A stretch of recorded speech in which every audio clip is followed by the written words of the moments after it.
Hello दोस्तों, स्वागत करते हैं आप सभी का आपके अपने यूट्यूब चैनल जैकपुर पे। आज के इस वीडियो में हम लोग क्लास 9 का मॉडल प्रश्न पत्र सेट 5 देखेंगे। इसके पहले भी हम लोगों ने 1 से लेकर 4 तक के मॉडल प्रश्न पत्र आपके चैनल पे अपलोड कर दिया है। यदि आप लोगों ने नहीं देखा है तो वीडियो के डिस्क्रिप्शन में जाइए, वहाँ पर आप लोगों को मॉडल सेट का प्लेलिस्ट का लिंक मिलेगा। जैसे ही आप क्लिक करोगे सभी मॉडल सेट आपको वहाँ पर अवेलेबल हो जाएगा। तो यदि आप हमारे चैनल पर पहली बार आए तो सब्सक्राइब करके घंटी के बेल आइकन को दबा लेना और एक प्यारा सा कॉमेंट जरूर करना कि आपको इस तरह का मॉडल सेट कैसा लग रहा है। ठीक है, तो चलिए स्टार्ट करते हैं, देखते हैं क्या है। सबसे पहला सवाल है हमारा कि कुछ समांगी मिश्रणों का उदाहरण देना है, यानी जितने भी समांगी मिश्रण होते हैं किस टाइप के होते हैं आपको उदाहरण देना है। तो आप देख लीजिए क्या हो जाएगा, सोडा पानी, बर्फ हो जाएगा, सिरका हो जाएगा और छनी हुई चाय हो जाएगा। तो ये क्या हो गया, समांगी मिश्रण। समांगी मिश्रण को थोड़ा सा हम ट्रिक से आपको समझाने का कोशिश करते हैं। देखिए, समांग का मतलब समझना समान हो जाना, यानी कि मिल जाना, ऐसा हो जाना जिसको आप सोचने पर मजबूर हो जाओगे। अगर हम आपको कहें कि भाई चाय को हमने छान दिया, इससे से जब चपत्ती को अलग कर दो, तो आप सोचोगे आप कैसे छानेंगे, ये तो एक समान हो गया, यानी कि समांग हो गया। ठीक है, हम आप कहेंगे सिरका को अलग कर दो, तो सिरका को पानी से आप अलग नहीं कर पाओगे, वो तो मिक्स हो गया।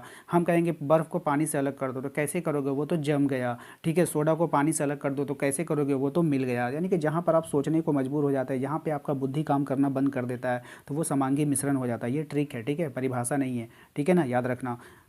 चलो देखो यहाँ पे कुछ विषमांगी मिश्रणों को उदाहरण दे, जैसे मिट्टी, लकड़ी, वायु। तो ये विषमांगी मिश्रण हो जाते हैं। अगर हम मिट्टी की बात करें तो हम मिट्टी से कंकड़ को आसानी से चुन लेंगे। लकड़ी की बात करें तो लकड़ी में अगर कुछ आ जाए, लोहे का चूर्ण मिल जाए तो उसको भी हम अलग कर लेंगे। वायु जो हो गया आपका वो विषमांगी, मतलब उसका अनुपात, सिंपल सी बात है, इसका हम परिभाषा से आपको समझा देते हैं। क्या होता है ना, इसका अनुपात बराबर नहीं होता, यानी उल्टा पुल्टा अनुपात में मिला हुआ रहता है। जैसे मिट्टी में देखोगे कुछ कंकड़ रहेगा, कुछ पत्थर रहेगा, कुछ पत्ता रहेगा, कुछ सड़ी गली चीज़ें रहेगी, यानी कि कुछ ना कुछ मिला हुआ रहता है। लकड़ी की बात करेंगे तो लकड़ी में भी वही हाल है। वायु में, वायु तो आप जानते करते हो, उसमें गंध रहेगा, धुआं रहेगा, क्या क्या उसमें मिला रहता है। ठीक है, बहुत तरह का गैसें होती है। तो ये सब हो गया आपका विषमांगी मिश्रण में। अगर हम बात करें, चलिए नेक्स्ट लेवल पे चलते हैं। कुछ रासायनिक परिवर्तन का उदाहरण देना है कि कौन कौन सा परिवर्तन में रासायनिक परिवर्तन होता है, याद रखिएगा। पौधों में वृद्धि, लोहे में जंग लगना, खाना का पकना, भोजन का पाचन, मोमबत्ती का जलना। लेकिन आपको एग्जाम में इस तरह से नहीं पूछेगा, आपको पूछ लेगा यहाँ से मोमबत्ती का जलना कैसा परिवर्तन है, आप कहोगे रासायनिक परिवर्तन है। भोजन का पाचन कैसा परिवर्तन है, तो आप कहोगे रासायनिक परिवर्तन है। लोहे में जंग लगना कैसा परिवर्तन है, आप कहोगे रासायनिक परिवर्तन है। खाना पकाना कैसा परिवर्तन है, तो आप कहोगे रासायनिक परिवर्तन है। पौधों में वृद्धि कैसा परिवर्तन है, तो आप कहोगे रासायनिक परिवर्तन है। तो इस तरह से आप लोगों के एग्जाम में पूछेगा और आप लोग इसका आंसर कर देना। ठीक है, नेक्स्ट सवाल देखो, एक या एक से अधिक शुद्ध तत्वों या यौगिकों से मिलकर बनने वाले पदार्थ को क्या कहते हैं, तो उसको हम लोग मिश्रण कहते हैं। अगला सवाल है हमारा, विलयन का वह घटक जिसकी मात्रा अधिक होती है क्या कहलाता है, विलायक कहलाता है।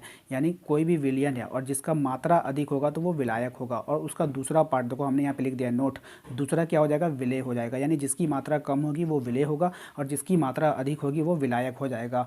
समझ में आ गया। तो चीनी और पानी का जो हम लोग शरबत बनाते हैं तो वहाँ पर जो पानी हो जाता है वो विलायक हो जाता है और चीनी क्या हो जाएगा, बताओ कमेंट कर कर। ठीक है, सब हम नहीं बताएंगे, कुछ आप लोगों को भी कमेंट करना होगा।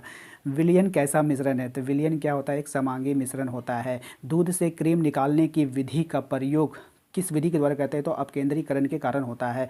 दो अघुलनशील द्रवों को पृथक किया जाता है पृथकीकरण कीप के द्वारा। याद रखिएगा, यहाँ पे ये भी हो सकता है कि छानन विधि के द्वारा। अघुलनशील द्रव यानी कि जो दो द्रव है वो घुला नहीं है, तो पृथकीकरण एक कीप आता है। ठीक है, उसके द्वारा आप इसको अलग कर सकते हैं। दो घुलनशील द्रवों को पृथक किया जाता है सरल आसवन विधि द्वारा। ठीक है, तो यहाँ पर आपको याद रखना है, दो घुलनशील द्रवों को, दोनों द्रव क्या हो गया, घुल गया है, वहाँ पे घुला नहीं था, अघुलनशील था। याद रखिएगा, ये अघुलनशील है, ये घुलनशील है, तो ये सरल आसवन के द्वारा होगा। ठीक है, नेक्स्ट है निलंबन का दो उदाहरण देना। तो निलंबन में हो जाएगा तालाब का पानी और चिमनी से निकलता धुआं। लेकिन एग्जाम में आपसे पूछेगा कि तालाब का पानी क्या कैसा उदाहरण है, तो ऑप्शन में आपका निलंबन रहेगा, तो आप लोग टिक आउट करोगे। अगर आपको एग्जाम में पूछ ले कि चिमनी से निकला धुआं कैसा उदाहरण है, तो आप निलंबन का उदाहरण दोगे। ठीक है, ऐसी धातु जो कक्ष के ताप पर द्रव अवस्था में पाया जाता है पारा हो जाएगा। ऐसे एरोसोल क्या है, एरोसोल एक धुआं है। ठीक है, या नहीं तो आपको पूछ लेगा धुआं क्या है, तो एरोसोल है। यानी क्वेश्चन चाहे आगे से पूछे या पीछे से पूछे या घुमा के पूछे, तो आपको आंसर करके आना है। ठीक है, नेक्स्ट ठोस विलयन का उदाहरण देना है। ठोस में विलयन, पीतल हो गया, स्टील हो गया। आपसे पूछ लेगा एग्जाम में कि पीतल कैसा है, तो आपको बोलना है ठोस विलयन है। ठीक है, नेक्स्ट है कुछ उपधातुओं के नाम आपको बताना है। तो बोरॉन, सिलिकॉन, जर्मेनियम, आर्सेनिक, ये चारों आप रट लेना, ये उपधातु है। आपसे पूछेगा बताइए जर्मेनियम क्या है, धातु है, उपधातु है, या फिर दोनों है, तो आपको वहाँ पे उपधातु क्लिक का मतलब कि कलर करके आना है। ठीक है, देखिए कोलाइडल अगला सवाल है कोलाइडल विलयन का एक उदाहरण देना है, तो दूध आपका कोलाइडल विलयन हो जाएगा।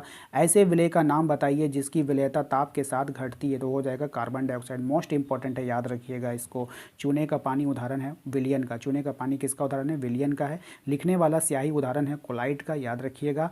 मटमैला पानी जो है वो निलंबन का उदाहरण होता है। तो उम्मीद करते हैं कि आप लोगों को वीडियो पसंद आया है। वीडियो पसंद आया तो हिट कर दीजिएगा। चैनल पे यदि पहली बार आए तो सब्सक्राइब करके घंटी के बेल आइकन को दबा लीजिए, ताकि हर एक वीडियो का नोटिफिकेशन आपके मोबाइल पर जाता रहे। और हाँ, एक प्यारा सा कमेंट करना बिल्कुल भी ना भूलें। मिलते हैं अगले वीडियो में। Thank you.